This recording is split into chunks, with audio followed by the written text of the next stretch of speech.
Hello guys, आप सभी साथियों को एक बार फिर से हमारे यूट्यूब चैनल क्वेश्चन में रोहित चैनल में स्वागत है। तो साथियों, आप लोग कैसे हो? मैं आशा करता हूं कि आप सभी लोग अच्छे होंगे। तो आज की वीडियो में सीडीपी के पूरे 30 क्वेश्चन हम सॉल्व करेंगे और ये 30 क्वेश्चन सभी प्रीवियस ईयर के क्वेश्चन है, रिपीटेड क्वेश्चन है। इसी तरह के क्वेश्चन आपके एग्जाम में हूबहू देखने को मिलेंगे। तो अगर आप भी सीटेट को पास करना चाहते हैं तो आप लोग ज़्यादा से ज़्यादा अब प्रीवियस ईयर के क्वेश्चन को सॉल्व करिए, क्योंकि क्या होता है कि सीटेट एक ऐसा एग्जाम है जो कई वर्षों से सेम सिलेबस सेम पैटर्न पर हो रहा है। तो नए क्वेश्चन कहाँ से बनेंगे? वही सब क्वेश्चन पूछे जाते हैं। तो आप लोग ज़्यादा से ज़्यादा प्रीवियस ईयर के क्वेश्चन को सॉल्व करिए और मैं टेस्ट फॉर्मेट में प्रीवियस ईयर के क्वेश्चन आपको सॉल्व कराता हूं। तो आप सभी लोग अपनी तैयारी इससे चेक कर सकते हैं कि आपकी तैयारी किस लेवल पर पहुंच चुकी है। तो आज की जो टेस्ट है वो सीडीपी की टेस्ट है। तो आपको अपना स्कोर मुझे बताना होगा कि इन 30 क्वेश्चनों में से आपके कितने क्वेश्चन सही होते हैं। तो चलिए हम इस टेस्ट को स्टार्ट करते हैं और देखते हैं पहला क्वेश्चन क्या है। तो पहला क्वेश्चन आपके सामने स्क्रीन पर है। बच्चे समय की एक विशिष्ट अवधि तक बहुत सरलता के साथ भाषा सीखते हैं, क्योंकि उस अवधि में वे पर्यावरणीय प्रभावों के साथ प्रतिक्रिया करते हैं। इस अवधि को विकास की किस अवधि के रूप में जाना जाएगा? तो क्वेश्चन को ध्यान से पढ़िए और सभी लोग बताने की कोशिश करें। क्वेश्चन ये है, बच्चे समय की एक विशिष्ट अवधि तक बहुत सरलता के साथ भाषा सीखते हैं, क्योंकि उस अवधि में वे पर्यावरणीय प्रभावों के साथ प्रतिक्रिया करते हैं। इस अवधि को विकास की किस अवधि के रूप में जाना जाएगा? तो इसका राइट आंसर हो जाएगा संवेदनशील, यानी पहला ही ऑप्शन बिल्कुल करेक्ट हो जाएगा। चलिए नेक्स्ट क्वेश्चन देखते हैं क्या है। तो नेक्स्ट क्वेश्चन आपके सामने स्क्रीन पर है, आप लोग यहाँ पर देख सकते हैं। एक माँ ने देखा कि उसका एक जुड़वा दूसरे की तुलना में चलना सीखने में अधिक तेजी से प्रगति कर रहा है। सीखने में इस भिन्नता से विकास का कौन सा सिद्धांत जुड़ा है? तो एक माँ है, उसने देखा कि उसका जुड़वा यानी एक माँ के जुड़वा बच्चे हैं, दूसरे की तुलना में एक जो है चलना सीखने में अधिक तेज़ी से प्रगति कर रहा है। सीखने में इस भिन्नता से विकास का कौन सा सिद्धांत जुड़ा है? तो अलग अलग व्यक्तियों में विकास अलग अलग गति से होता है। यही ऑप्शन बिल्कुल करेक्ट हो जाएगा, यानी ऑप्शन नंबर 3 जितने भी लोग बता रहे हैं वो बिल्कुल करेक्ट हो जाएंगे। चलिए नेक्स्ट क्वेश्चन देखते हैं क्या है। तो नेक्स्ट क्वेश्चन आपके सामने स्क्रीन पर है। विकास निम्न में से किस पर निर्भर है? तो विकास निम्न में से किस पर निर्भर है? तो देखिए, आनुवंशिक प्रवृत्तियाँ, सामाजिक सांस्कृतिक प्रथाओं, भौतिक वातावरण, ये तीनों जो है विकास पर जो है निर्भर है। यानी विकास निम्न से किस पर निर्भर है? तो इन तीनों पर निर्भर है। तो इसलिए पहला, दूसरा, तीसरा तीनों सही है, इसलिए चौथा ऑप्शन बिल्कुल करेक्ट हो जाएगा। चलिए अगला क्वेश्चन देखते हैं क्या है। तो अगला क्वेश्चन आपके सामने स्क्रीन पर है, आप सभी लोग बताने की कोशिश करें। जीन पियाजे से रिलेटेड ये क्वेश्चन है। तो क्वेश्चन ये है, जीन पियाजे के संज्ञानात्मक विकास के सिद्धांत के अनुसार अध्यापक को किस अवस्था में क्रमबद्धता से संबंधित प्रश्न हल करने के लिए देना चाहिए? तो आप सभी लोग बताएं भाई, इसका राइट आंसर क्या हो जाएगा? सभी लोग बताने की कोशिश करें। तो देखिए, इसका जो राइट आंसर हो जाएगा मूर्त संक्रियात्मक अवस्था, यानी तीसरा ऑप्शन बिल्कुल करेक्ट हो जाएगा। आपको जीन पियाजे, वाइगोत्स्की, कोहलबर्ग, हॉवर्ड गार्डनर, इन सभी को अच्छे से समझकर पढ़ लेना होगा, क्योंकि इससे जो है खूब भर भर के क्वेश्चन पूछे जाते हैं सीटेट में। तो चलिए नेक्स्ट क्वेश्चन देखते हैं क्या है। तो क्वेश्चन नंबर 5 आपके सामने स्क्रीन पर आ चुका है, सभी लोग बताएं भाई। तो क्वेश्चन ये है, जीन पियाजे के सिद्धांत के अनुसार व्यक्ति आत्मसात्करण और समंजन के माध्यम से किस स्थिति को प्राप्त करने का प्रयास करते हैं? तो इसका राइट आंसर हो जाएगा संतुलन, यानी पहला ऑप्शन बिल्कुल करेक्ट हो जाएगा। चलिए अगला क्वेश्चन देखते हैं क्या है। तो अगला क्वेश्चन आपके सामने स्क्रीन पर है। क्वेश्चन ये है कि 6 वर्षीय लड़का मनीष दुनिया और दूसरों के अनुभव को केवल अपने ही दृष्टिकोण से देखता है और दूसरों के दृष्टिकोण समझने में असफल रहता है। यह किसका प्रतिनिधित्व करता है? तो क्वेश्चन को ध्यान से पढ़िए और सभी लोग बताने की कोशिश करें भाई, इसका राइट आंसर क्या हो जाएगा। तो देखिए, इसका राइट आंसर हो जाएगा आत्म केंद्रिता, यानी दूसरा ऑप्शन बिल्कुल करेक्ट हो जाएगा। चलिए नेक्स्ट क्वेश्चन देखते हैं क्या है। तो नेक्स्ट क्वेश्चन आपके सामने स्क्रीन पर है, आप लोग यहाँ पर देख सकते हैं। तो लॉरेंस कोहलबर्ग के नैतिक विकास के सिद्धांत के अनुसार एक व्यक्ति जो नैतिक विकास की कानून एवं व्यवस्था चरण में है, उनका मत होगा। तो इसका राइट आंसर हो जाएगा कानून तथा अधिकारियों की आज्ञा का पालन करना चाहिए, जिससे सामाजिक प्रणाली सुगम बनी रहती है। तो दूसरा ऑप्शन यहाँ पर बिल्कुल करेक्ट हो जाएगा। और इन 30 क्वेश्चनों में से आपके जितने भी क्वेश्चन सही होते हैं आपको अपना रियल स्कोर कमेंट बॉक्स में मुझे जरूर बताना है। चलिए नेक्स्ट क्वेश्चन देखते हैं। क्वेश्चन नंबर 8वां आपके सामने स्क्रीन पर है। क्वेश्चन ये है, लेव वागोत्सी ने निम्न में से कौन सा सिद्धांत दिया है? तो आप सभी लोग बताएं भाई इसका राइट आंसर क्या हो जाएगा। तो देखिए इसका राइट आंसर जो हो जाएगा संज्ञानात्मक विकास का सामाजिक सांस्कृतिक सिद्धांत, यानी तीसरा ऑप्शन यहाँ पर बिल्कुल करेक्ट हो जाएगा। चलिए नेक्स्ट क्वेश्चन देखते हैं क्या है। तो क्वेश्चन नंबर 9वां आपके सामने स्क्रीन पर आ चुका है। चलिए क्वेश्चन को पढ़िए और सभी लोग बताने की कोशिश करें। तो क्वेश्चन ये है, एक विद्यार्थी दिए गए प्रश्न को हल करने में चुनौती महसूस कर रहा है। लेव वागोत्सी के अनुसार इस स्थिति में एक अध्यापिका को क्या करना चाहिए? तो आप सभी लोग बताएं भाई इसका राइट आंसर क्या हो जाएगा। तो देखिए इसका राइट आंसर हो जाएगा विद्यार्थियों को अगले कदम हेतु संकेत और इशारे देने चाहिए, यानी दूसरा ऑप्शन बिल्कुल करेक्ट हो जाएगा। चलिए नेक्स्ट क्वेश्चन देखते हैं क्या है। तो नेक्स्ट क्वेश्चन आपके सामने स्क्रीन पर है और इन 30 क्वेश्चनों में से आपको 15 क्वेश्चन जरूर सही करने होंगे। अगला क्वेश्चन है, एक प्रगतिशील कक्षा में विद्यार्थियों को किस ओर केंद्रित होना चाहिए? तो सक्रिय भागीदारी द्वारा ज्ञान सर्जन की ओर, यानी चौथा ऑप्शन बिल्कुल करेक्ट हो जाएगा। चलिए अगला क्वेश्चन देखते हैं क्या है। तो अगला क्वेश्चन नंबर 11 आपके सामने स्क्रीन पर है। तो क्वेश्चन ये है, हावर्ड गार्डनर द्वारा प्रतिपादित बहुबुद्धियों में निम्नलिखित में से कौन सी शामिल नहीं है? आपको मैंने बताया है कि नहीं, हावर्ड गार्डनर हो गया, लॉरेंस कोहलबर्ग हो गया और वागोत्सी हो गए और जीन पियाजे हो गए। इससे खूब क्वेश्चन पूछे जाते हैं। तो आप सभी लोग बताएं भाई इसका राइट आंसर क्या हो जाएगा। हावर्ड गार्डनर द्वारा प्रतिपादित बहुबुद्धियों में निम्नलिखित में से कौन सी शामिल नहीं है? तो भाषाई बुद्धि, भावनात्मक बुद्धि, स्थानिक बुद्धि, संगीत बुद्धि। तो कौन सी बुद्धि जो है हावर्ड गार्डनर के बहुबुद्धियों में शामिल नहीं है? तो यहाँ पर जो राइट आंसर हो जाएगा भावनात्मक बुद्धि, यानी यही जो है हावर्ड गार्डनर के बहुबुद्धियों में शामिल नहीं है, बाकी ये सभी शामिल है। अगला क्वेश्चन देखते हैं क्या है। तो अगला क्वेश्चन आपके सामने यहाँ पर स्क्रीन पर है, आप लोग यहाँ पर देख सकते हैं। तो अभिकथन ए दिया गया है और कारण आर दिया गया है। तो चलिए इसको पढ़ते हैं और सभी लोग बताने की कोशिश करना। तो अभिकथन ए दिया गया है, राष्ट्रीय शिक्षा नीति 2020 के अनुसार 5वीं तक के सभी बच्चों को उनकी मातृभाषा में शिक्षा दी जानी चाहिए। बिल्कुल सही बात है। और कारण आर क्या दिया गया है, छोटे बच्चे अपनी मातृभाषा में सार्थक अवधारणाओं को अधिक तेजी से सीखते व समझते हैं। तो ए और आर यहाँ पर दोनों सही है और आर ए की सही व्याख्या भी कर रहा है, इसलिए पहला ही ऑप्शन बिल्कुल करेक्ट हो जाएगा। चलिए अगला क्वेश्चन देखते हैं क्या है। तो क्वेश्चन नंबर 13 आपके सामने स्क्रीन पर है। क्वेश्चन ये है, एक अध्यापक को विद्यार्थियों में प्रचलित जेंडर रूढ़िवादों में किस प्रकार निपटना चाहिए? तो इसका राइट आंसर हो जाएगा वास्तविक जीवन से संबंधित ऐसे उदाहरण प्रस्तुत करने चाहिए जो रूढ़िवादों को चुनौती दे, यानी दूसरा ऑप्शन बिल्कुल करेक्ट हो जाएगा। चलिए नेक्स्ट क्वेश्चन देखते हैं क्या है। तो आप लोग यहाँ पर देख सकते हैं क्वेश्चन नंबर 14 आपके सामने स्क्रीन पर है, आप लोग यहाँ पर देख सकते हैं। क्वेश्चन ये है, एक बहुसांस्कृतिक कक्षा में अध्यापक को क्या करना चाहिए? तो सभी लोग बताएं भाई, एक बहुसांस्कृतिक कक्षा में अध्यापक को क्या करना चाहिए? तो देखिए इसका राइट आंसर हो जाएगा विद्यार्थियों को सामाजिक सांस्कृतिक अनुभवों के संदर्भ में उनकी व्यक्तिगत भिन्नताओं का सम्मान करना चाहिए। यहाँ पर चौथा ऑप्शन बिल्कुल करेक्ट हो जाएगा।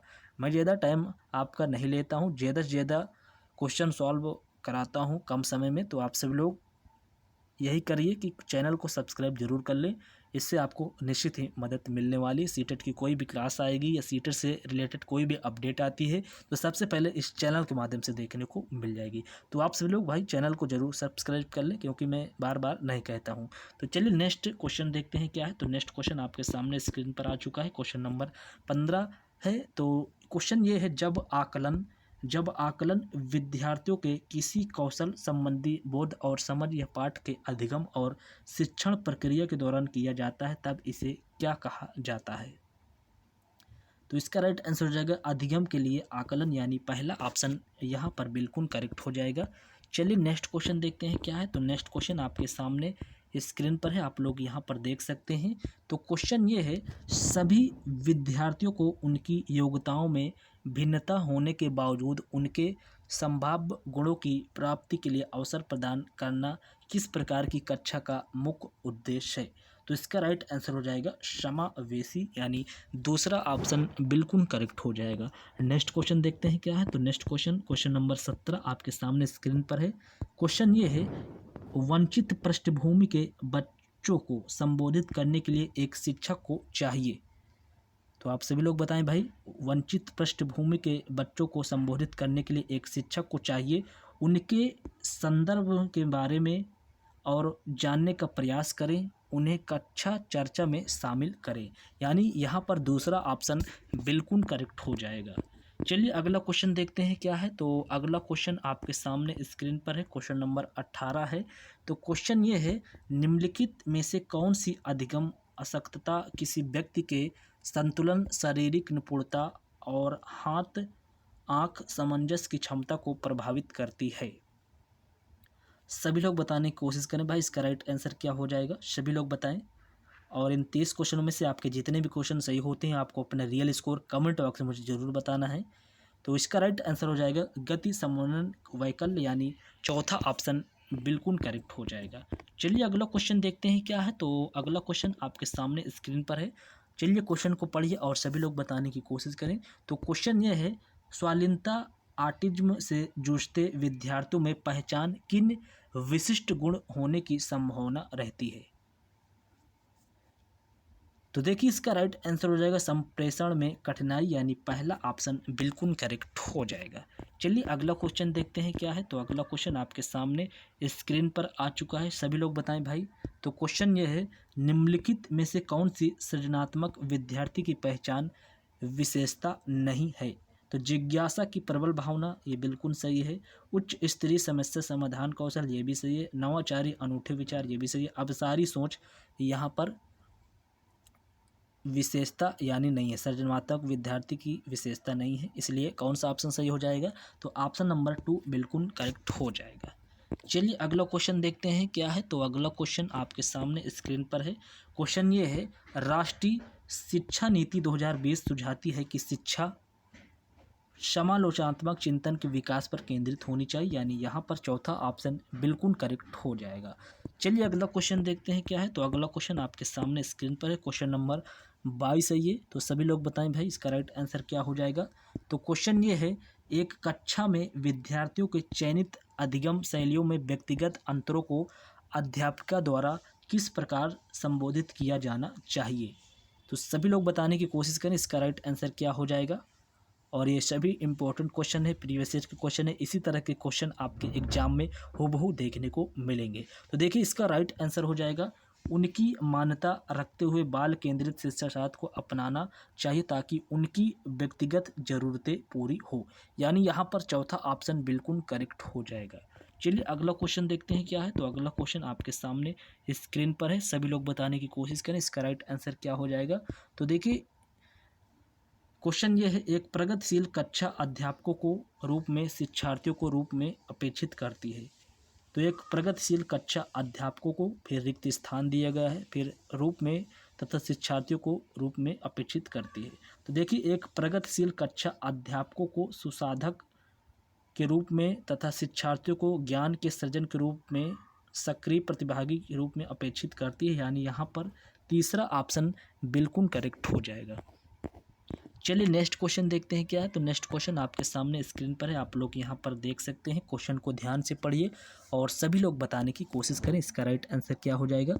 तो क्वेश्चन ये है, रेयान ने कुछ दिन पहले ही जाना है कि अंग्रेजी के किसी शब्द के पीछे ईडी लगाने से उस शब्द का रूप वर्तमान से भूतकाल में बदल जाता है। इस जानकारी को पाने के बाद रेयान हर शब्द का भूतकाल रूप दर्शाने के लिए यह तरीका अपना रहा है। बच्चों द्वारा किसी नियम को हर दशा में निरूपित करने का यह रुझान उनकी अपनी सोच को खाली स्थान दिए गए की प्रवृत्ति दर्शाती है। तो आप सभी लोग बताएं भाई। तो इसका राइट आंसर हो जाएगा अति नियमित की प्रवृत्ति को दर्शाती है, यानी यहाँ पर कौन सा ऑप्शन सही हो जाएगा, तो दूसरा ऑप्शन यहाँ पर बिल्कुल करेक्ट हो जाएगा। चलिए अगला क्वेश्चन देखते हैं क्या है। तो अगला क्वेश्चन आपके सामने स्क्रीन पर है, क्वेश्चन नंबर 25वां है। तो क्वेश्चन ये है कि ब्रेन स्टॉर्मिंग यानी विचार वेश को एक तकनीक के रूप में बच्चों में विकसित करने के लिए इस्तेमाल किया जा सकता है। तो ब्रेन स्टॉर्मिंग विचार वेश को एक तकनीक के रूप में बच्चों में अपसारी सोच विकसित करने के लिए इस्तेमाल किया जा सकता है, यानी यहाँ पर अपसारी सोच बिल्कुल करेक्ट हो जाएगा। चलिए अगला क्वेश्चन देखते हैं। तो अगला क्वेश्चन ये आ गया है, आप लोग सभी लोग बताने की कोशिश करें। तो क्वेश्चन नंबर 26वां ये है कि रचनावादी कक्षा में एक शिक्षक की सबसे महत्वपूर्ण भूमिका क्या है।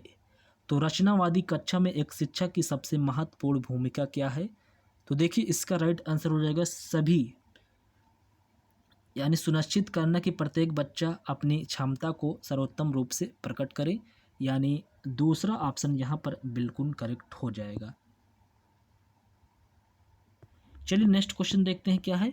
तो नेक्स्ट क्वेश्चन आपके सामने स्क्रीन पर है, क्वेश्चन नंबर 27 है। निम्नलिखित में से कौन सा समस्या समाधान की पद्धति का पहला चरण है। तो समस्या की पहचान, यानी आपको पहले जो है समस्या की पहचान करनी होगी, उसके बाद फिर उसका उपचार किया जा सकता है। तो ये पहला चरण होता है, यानी समस्या की पहचान करना। चलिए अगला क्वेश्चन देखते हैं क्या है। तो अगला क्वेश्चन आपके सामने स्क्रीन पर है, क्वेश्चन नंबर 28 है ये। तो इसका राइट आंसर क्या हो जाएगा, सभी लोग बताएं। तो क्वेश्चन ये है, प्राथमिक विद्यालय में छात्रों को प्रेरित करने के लिए शिक्षक को क्या रणनीति अपनानी चाहिए। तो सभी लोग बताएं भाई, इसका राइट आंसर क्या हो जाएगा। प्राथमिक विद्यालय में छात्रों को प्रेरित करने के लिए शिक्षक को क्या रणनीति अपनानी चाहिए। तो देखिए इसका राइट आंसर हो जाएगा, बच्चों को उनकी रुचि के अनुसार लक्ष्य निर्धारित करने में मदद करें और उसी दिशा में काम करने में उनका समर्थन करें। यहाँ पर चौथा ऑप्शन बिल्कुल करेक्ट हो जाएगा। चलिए नेक्स्ट क्वेश्चन देखते हैं क्या है। तो नेक्स्ट क्वेश्चन आपके सामने स्क्रीन पर है, अभिकथन और कारण को पढ़िए और सभी लोग नीचे उपयुक्त विकल्प का चयन करें।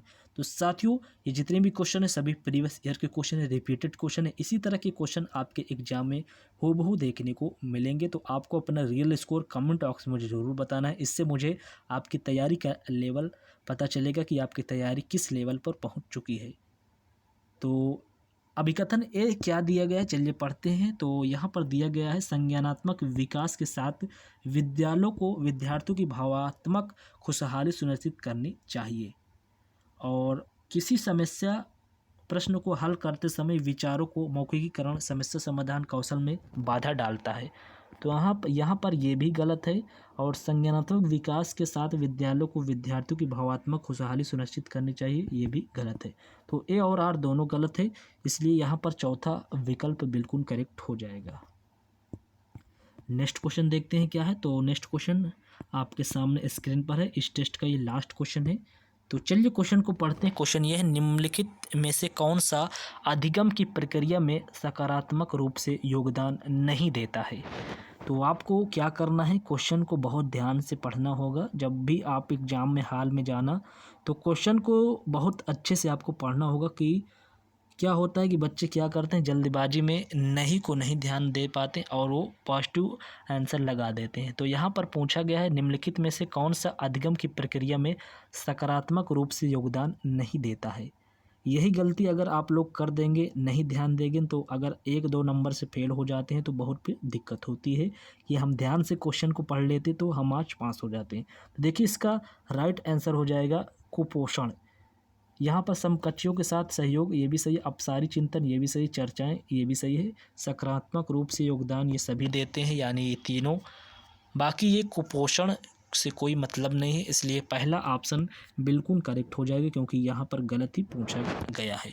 तो साथियों ये रहे सीडीपीए के पूरे 30 क्वेश्चन। तो इन 30 क्वेश्चनों में आपके कितने क्वेश्चन सही हुए हों, आपको अपना रियल स्कोर कमेंट बॉक्स में मुझे ज़रूर बताना है। और ऐसे ही प्रीवियस ईयर के क्वेश्चन सॉल्व करने के लिए आप लोग चैनल को सब्सक्राइब जरूर कर लें। तो चलिए मिलते हैं नेक्स्ट वीडियो पर, तब तक के लिए थैंक यू सो मच।